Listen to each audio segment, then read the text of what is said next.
देखिए बच्चों, यहाँ पर हमारा सवाल ये कह रहा है, यहाँ पर आपको दो समीकरण दिए गए हैं। पहला समीकरण है 3x धन 4y बराबर 10 और दूसरा समीकरण है 2x ऋण 2y बराबर 2। और इन दोनों समीकरणों को हमको हल करना है। और यहाँ पर आपको इसको प्रतिस्थापन विधि के माध्यम से भी हल करना है और विलोपन विधि के माध्यम से भी हल करना है। कक्षा 10वीं गणित अध्याय 3 प्रश्नावली 3.4 के पहले का दूसरा सवाल यहाँ पर हमारा है। तो चलिए इसको हम हल करेंगे। सबसे पहले इसको हम विलोपन विधि से हल करेंगे। इसको हम क्या करेंगे बच्चों, यहाँ पर हम हल कर रहे हैं। सबसे पहले विलोपन विधि, विलोपन विधि के माध्यम से हल करेंगे। विलोपन विधि से हल करेंगे। यहाँ पर हम लिखेंगे दिया है समीकरण, दिया है, क्या दिया यहाँ पर आपका समीकरण दिया है। समीकरण क्या क्या दिया है। पहला समीकरण यहाँ पर आपका है 3x धन 4y बराबर 10। इस समीकरण को हम बच्चों यहाँ पर समीकरण 1 नाम देंगे। और अगला समीकरण यहाँ पर आपका दिया है 2x ऋण 2y बराबर 2। इसको बच्चों यहाँ पर हम समीकरण 2 नाम देंगे। अब यहाँ पर क्या करना है, हमको यहाँ पर x में 3 का मल्टीप्लाई हुआ है और यहाँ पर x में 2 का मल्टीप्लाई हुआ है। तो यहाँ पर हम x और y, यहाँ पर हम x के गुणांक बराबर करेंगे। तो गुणांक बराबर करने के लिए यहाँ पर x का गुणांक 3 है, तो 3 का गुणा नीचे वाले पूरे समीकरण 2 से कर देंगे और 2 का गुणा ऊपर वाले समीकरण 1 से कर देंगे। 3 का मल्टीप्लाई समीकरण 2 से कर देंगे और 2 का मल्टीप्लाई समीकरण 1 से कर देंगे, है ना। तो यहाँ पर हम लिखेंगे 3 का गुणा समीकरण 2 से करने पर और 2 का गुणा समीकरण 1 से करने पर। यहाँ पर हम क्या लिखेंगे, यहाँ पर हम लिखेंगे 3 का गुणा समीकरण 2 से करने पर, 3 का गुणा समीकरण 2 से तथा 3 का गुणा समीकरण 2 से तथा 2 का गुणा समीकरण 1 से करने पर, तथा 2 का गुणा समीकरण 1 से करने पर, 2 का गुणा समीकरण 1 से करने पर तथा 2 गुणा समीकरण 1 से करने पर। अब 3 का गुणा हम समीकरण 2 से कर देंगे और 2 का गुणा समीकरण 1 से कर देंगे। तो 3 का गुणा समीकरण 2 से करेंगे तो 3 का गुणा 2 से भी होगा, 3 का गुणा 2 से भी होगा और 3 का गुणा 2 से भी होगा। तो 3 का गुणा नीचे कर देंगे ना, और 2 का गुणा हम समीकरण 1 से करेंगे, मतलब 2 का गुणा 3 से भी होगा, 2 का गुणा 4 से भी होगा और 2 का गुणा 10 से भी होगा। तो 2 का मल्टीप्लाई 3 से करो तो 2 तिया 6, x का हो गया यहाँ पर आपका x, धन का हो गया धन। अब 2 का गुणा 4 से करो, 2 चौक हो गया यहाँ पर आपका 8, y का हो गया y, बराबर का बराबर। अब 2 का गुणा 10 से कर दो तो 2 ही धाम हो गया यहाँ पर आपका 20। इसको हम समीकरण 3 नाम दे देंगे। 2 का मल्टीप्लाई हमने समीकरण 1 से कर दिए, ये कर दिए। अब 3 का मल्टीप्लाई समीकरण 2 से करेंगे तो 3 का मल्टीप्लाई 2 से कर दो तो 3 दूनी हो जाएगा यहाँ पर आपका 6, x का हो गया x, माइनस का माइनस। अब 3 दूनी हो गया यहाँ पर आपका 6, y का हो गया y, बराबर का बराबर। 3 दूनी हो जाएगा यहाँ पर आपका 6। इसको हम समीकरण 4 नाम देंगे। इसके बाद अब यहाँ पर आप लोग देख सकते हो बच्चों, इसके सामने कोई चिन्ह नहीं मतलब धन का चिन्ह है, इसके सामने भी कोई चिन्ह नहीं मतलब धन का चिन्ह है। ये भी धन वाला, ये भी धन वाला। तो जब दोनों संख्या धन धन वाली होती है तो एक संख्या में से दूसरी संख्या यहाँ पर घट जाती है। तो हम क्या करेंगे, यहाँ पर हमको इसको विलोपन विधि का मतलब होता है विलुप्त करना। तो यहाँ पर विलुप्त करने के लिए यहाँ के 6x में से यहाँ का 6x हमको घटाना पड़ेगा। तो ये घटेगा कब, तो ये हटेगा कब, जब ये घटेगा। तो घटाने के लिए हम क्या करेंगे, समीकरण 3 में से समीकरण 4 को यहाँ पर हम घटा देंगे। तो यहाँ पर हम लिखेंगे बच्चों, यहाँ पर समीकरण 3 माइनस समीकरण 4 से, समीकरण 4 से। अब यहाँ पर हमको सिंपल घटा देना है। तो 6x का हो गया यहाँ पर आपका 6x, धन 8y का हो गया धन का 8y बराबर 20 का लिख दो यहाँ पर आप 20। यहाँ पर नीचे आपका 6x माइनस 6y का हो गया यहाँ पर माइनस 6y, बराबर 6 का हो गया यहाँ पर आपका बराबर 6। अब घटाने पर चिन्ह पलट जाते हैं। इसके सामने धन का चिन्ह तो धन वाला हो जाएगा आपका ऋण का, इसके सामने ऋण का चिन्ह तो ऋण वाला हो जाएगा आपका धन का, इसके सामने धन का चिन्ह तो फिर धन वाला फिर हो जाएगा आपका ऋण का। घटाने पर चिन्ह पलट जाते हैं, धन वाला ऋण का, ऋण वाला धन का और धन वाला फिर हो जाएगा यहाँ पर आपका ऋण का। धन के 6x से ऋण का 6x आपका कट के 0 हो जाएगा। 8y भी धन का और 6y भी धन का, तो 8y और 6y 6 दूनी 12, 13 14, यहाँ पर हो जाएगा आपका 14y। 8y और 6y हो जाएगा आपका 14y, बराबर का हो गया बराबर। और 20 में से 6 घटाएंगे तो यहाँ पर बचेगा आपका 14। y का हो गया y बराबर 14 का हो गया आपका 14, बराबर किस तरफ 14 y के गुणे में, पक्षांतर करेंगे तो यहाँ पर आगे बटे में 14 14 कट गया, तो y का मान y बराबर यहाँ पर कितना बचेगा, यहाँ पर आपका y का मान यहाँ पर आपका बचेगा 1, 14 एक कम हो गया यहाँ पर आपका 14, y का मान बचेगा यहाँ पर आपका 1, y बराबर आ गया यहाँ पर आपका कितना 1 आ गया, y बराबर यहाँ पर आपका y का मान 1 निकल गया। अब इस y के मान को हम समीकरण 1 में रख देंगे। y का मान कहाँ रख देंगे, समीकरण 1 में रख देंगे। तो यहाँ पर मैं लिख देता हूँ y का मान समीकरण 1 में रखने पर, यहाँ पर लिख देते बच्चों हम क्या, y का मान समीकरण 1 में रखने पर, y का मान समीकरण 1 में रखने पर, y का मान समीकरण 1 में रखने पर, समीकरण 1 क्या है आपका, समीकरण 1 आपका j, इसको पहले हम जैसे का वैसे उतार लेंगे, 3x धन 4y बराबर 10, 3x धन 4y बराबर 10, इसको यहाँ पर मैं उतार लेता हूँ, 3x धन 4y बराबर 10, 3x धन 4y बराबर 10। अब 3x का हो गया यहाँ पर आपका 3x, धन का हो गया धन, 4 का हो गया 4, y का मान कितना है, तो यहाँ पर आप लोग देख सकते हो बच्चों ये y का मान हमने कितना निकाले, ये y का मान यहाँ पर हमने 1 निकाले, y का मान y बराबर 1 निकाले, तो y का मान 1 रख देंगे, मतलब जहाँ पर y आया है y के स्थान पर हम यहाँ पर 1 रख देंगे, y के स्थान पर कितना रख देना है, 1 रख देना है। तो यहाँ पर y का मान रख दिया मैंने 1, बराबर का बराबर, और 10 का हो गया यहाँ पर आपका 10। सिंपल है, सिंपल है।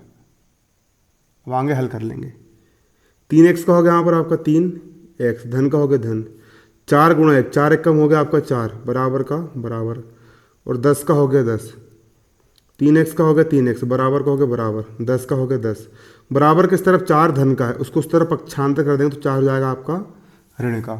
अब 3x का हो गया यहाँ पर आपका 3x बराबर, 10 में से 4 गए 6 बचा, x का हो गया x बराबर, 6 का हो गया 6, बराबर किस तरफ 3x के गुणे में है, पक्षांतर करेंगे तो 3 यहाँ पर आपका बटे में आ जाएगा, x का हो गया x बराबर, 3 एक कम 3 और 3 दूनी 6, x का मान हो गया यहाँ पर आपका 2, x का मान कितना निकल के आ गया यहाँ पर आपका 2 निकल करके आ गया। तो यहाँ पर आपका आंसर क्या हो जाएगा, यहाँ पर आपका आंसर हो जाएगा बच्चों, x का मान आ गया 2 और y का मान आ गया यहाँ पर आपका 1। ये हमने किस विधि से हल करे, ये आपकी विलोपन विधि है, ये हमने विलोपन विधि के माध्यम से हल करे। अब इसी सवाल को हम प्रतिस्थापन विधि के माध्यम से भी हल करेंगे, क्योंकि सवाल ने बोला प्रतिस्थापन विधि के माध्यम से भी हल करना है। तो आप लोग से भली प्रतिस्थापन विधि बनती है, लेकिन फिर भी आप उसको एक बार और समझ लो, आप जितने ज़्यादा बार समझोगे आपके उतने अच्छे से कॉन्सेप्ट क्लियर होंगे। अब यहाँ पर हम प्रतिस्थापन विधि से करेंगे ना, प्रतिस्थापन विधि, प्रतिस्थापन विधि के माध्यम से हम सवाल को हल करेंगे। तो प्रतिस्थापन विधि में भी यहाँ पर हम लिखेंगे दिया है, दिया है, क्या दिया गया है, यहाँ पर आपको समीकरण दिया गया है, दिया है समीकरण, समीकरण क्या दिया है, समीकरण यहाँ पर आपको दिया है बच्चों 3x धन 4y बराबर 10, इसको हम समीकरण 1 नाम देंगे। और अगला यहाँ पर आपका दिया है 2x ऋण 2y बराबर 2, इसको बच्चों हम समीकरण 2 नाम देंगे। ठीक है, ये हो गया यहाँ पर आपका समीकरण 1 और ये हो गया यहाँ पर आपका समीकरण 2। अब करना कुछ नहीं है, प्रतिस्थापन विधि में या तो आप समीकरण 1 को लेकर हल कर लो या समीकरण 2 को लेकर के आप हल कर लो। तो आप बताओ किसको लेकर के हल करते हैं। तो यहाँ पर हम समीकरण 2 को लेकर हल करेंगे। यहाँ पर हम लिखेंगे समीकरण 2 से, समीकरण 2 से, समीकरण 2 क्या है आपका, समीकरण 2 आपका है 2x ऋण 2y बराबर 2। तो यहाँ पर मैं लिख लेता हूँ 2x ऋण 2y बराबर 2। अब यहाँ से x का मान निकालना है, तो 2x का हो गया यहाँ पर आपका 2x, बराबर का हो गया बराबर, और 2 का हो गया 2, बराबर किस तरफ 2y ऋण का है, पक्षांतर कर देंगे तो उस तरफ जाकर के 2y आपका धन का हो जाएगा। ठीक, बराबर किस तरफ 2y ऋण का है, उस तरफ पक्षांतर कर दी, 2y आपका धन का हो गया।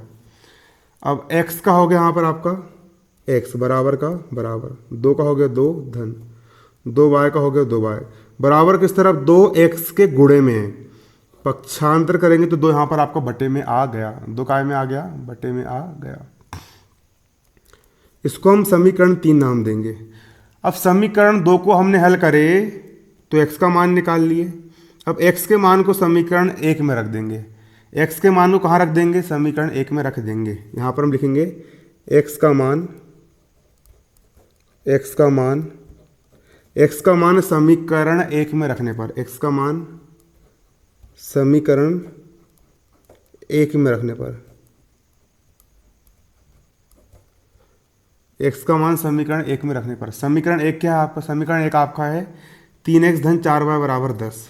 यहाँ पर आपका है 3x धन 4y बराबर 10, ये आपका समीकरण 1 है ना। अब इस समीकरण 1 में यहाँ पर हम x का मान रखेंगे, किसका मान रखेंगे, x का मान रखेंगे। 3 का हो गया यहाँ पर आपका 3, यहाँ पर x लिखा हुआ है, x का मान कितना है, x का मान है 2 धन 2y बटे 2, तो यहाँ पर हम x का मान रख देंगे 2 धन 2y बटा 2, धन का हो गया धन, 4y का हो गया 4y बराबर 10 का हो गया यहाँ पर आपका बराबर 10। क्लियर है, बराबर 10 का हो गया बराबर 10। अब सिंपल मल्टीप्लाई कर देंगे, 3 का मल्टीप्लाई 2 से भी होगा और 3 का मल्टीप्लाई 2 से भी होगा, तो 3 दूनी 6 धन और 3 दूनी 6y हो जाएगा और बटे में 2 का 2 ही रहेगा ना, तो मैं गुणा कर देता हूँ यहाँ पर, है ना। ठीक, देखिए यहाँ पर क्या लिखा था आपका, यहाँ पर लिखा था 3 ब्रैकेट में 2 धन 2y बटे 2 धन 4y बटे बराबर यहाँ पर आपका 10। ठीक, कर दो मल्टीप्लाई, 3 दूनी 6 धन का हो गया धन, 3 दूनी 6 y का हो गया y बटे का हो गया बटे और 2 का हो गया 2, धन का हो गया धन, 4y का हो गया 4y, जिसके बटे में कुछ नहीं उसके बटे में 1 मान लेते हैं, बराबर का बराबर 10 का हो गया 10। अब इसके बाद यहाँ पर देखिए, इसके बटे में 2 है और इसके बटे में यहाँ पर 1 है, तो 2 और 1 का लघुत्तम लेंगे बच्चों, तो यहाँ पर आपका 2 आएगा। 2 और 1 का लघुत्तम लेंगे तो यहाँ पर आपका 2 आएगा। ठीक, अब 2 और 1 का लघुत्तम 2 आया, 1 का मल्टीप्लाई इस पूरे पदे से कर देंगे और 2 का मल्टीप्लाई इस पद से कर देंगे। 1 का मल्टीप्लाई इस पदे से करेंगे तो 1 का गुणा करने पर उतने का उतना ही आता है, संख्या चेंज होती है क्या, नहीं होती है। 1 का मल्टीप्लाई इससे कर देंगे तो 6 धन 6y को जाएगा यहाँ पर आपका 6 धन 6y, धन का हो गया धन। 2 का मल्टीप्लाई इस संख्या से कर देंगे तो 2 चौक हो जाएगा यहाँ पर आपका 8 और y का हो गया y बराबर 10 का हो गया बराबर 10। इसके बटे में कुछ नहीं तो यहाँ पर आप 1 मान लोगे। इसके बाद 6 का हो गया 6 धन का धन, 8y भी धन का और 6y भी धन का, तो धन धन वाली संख्या जुड़ती है, तो 8y और 6y हो जाएगा आपका 14y बटे का हो गया बटे और 2 का हो गया 2 बराबर यहाँ पर 10 बटे 1 का हो गया 10 बटे 1। अब इसके बटे में 2 और उसके बटे में, अब यहाँ पर 2 भिन्न हैं, सिंपल तिर्यक गुणा कर देंगे, इधर ऊपर वाले का गुणा इधर नीचे वाले के साथ और इसका गुणा यहाँ पर 1 10 से कर देंगे, तो 6 धन 14y गुणा 1 से करेंगे तो इतने का उतना ही आएगा। यहाँ पर जाएगा आपका 6 धन 14y बराबर का बराबर 2 का गुणा 10 से कर दो तो जाएगा यहाँ पर आपका 2 गुणा 10, 6 धन 14y को जाएगा यहाँ पर आपका 6 धन 14y बराबर का बराबर 10 दूनी हो गया यहाँ पर आपका 20, 14y का हो गया यहाँ पर आपका 14y बराबर 20 का हो गया यहाँ पर आपका 20, बराबर किस तरफ 6 धन का है, पक्षांतर करेंगे उस तरफ जाकर के 6 हो गया आपका ऋण का। इसके बाद 14y का 14y बराबर 20 में से 6 गए 14 बचा, y का हो गया y बराबर 14 का हो गया 14 बराबर किस तरफ 14y गुणे में, पक्षांतर करेंगे तो 14 बटे में आ जाएगा, काट दो 14 एक कम 14 14 एक कम 14, तो y बराबर जाएगा यहाँ पर आपका 1, कितना आ गया यहाँ पर आपका 1। ठीक, विलोपन विधि से भी हल करे थे तो हमारा y का मान 1 ही आया था। अब करना क्या है, यहाँ पर y के इस मान को हम कहाँ रख देंगे, y का मान को हम समीकरण 3 में रख देंगे तो आपका x का मान निकल जाएगा। तो यहाँ पर हम लिखेंगे y का मान समीकरण 3 में रखने पर, y का मान कहाँ रखने पर, y का मान समीकरण 3 में रखने पर यहाँ लिखेंगे हम y का मान समीकरण 3 में रखने पर, y का मान समीकरण 3 में रखने पर। और समीकरण 3 क्या है आपका, समीकरण 3 यहाँ पर आपका है x बराबर 2 धन 2y बटे 2, रख दो यहाँ पर मान, x का हो गया x बराबर 2 का हो गया 2 धन 2 का हो गया 2। ये वाई, वाई का मान कितना है, वाई बराबर, वाई का मान यहाँ पर आपका 1 है, वाई का मान रख दिए 1, बटे का हो गया बटे 2 का हो गया यहाँ पर आपका 2, 2 का हो गया 2 धन, 2 1 कम 2 और बटे में 2 का हो गया आपका 2। अब आगे 2 धन 2 हो गया और आपका 4 और बटे में 2 का हो गया 2, काट दो, 2 1 कम 2 और 2 दूनी 4, तो यहाँ पर आ गया आपका 2। तो x का मान कितना आ गया, x का मान आ गया यहाँ पर आपका 2। तो यहाँ पर हम लिख देंगे x बराबर 2। अब आपका आंसर यहाँ पर क्या आएगा, x बराबर 2, x बराबर 2 आ गया और y बराबर 1, ये आपका आंसर निकल करके आ गया। ठीक है, धन्यवाद, जय हिंद, जय भारत। सवाल समझ में आया होगा तो लाइक करें, नहीं आया होगा तो वीडियो को फिर से देखें। धन्यवाद, जय हिंद, जय भारत।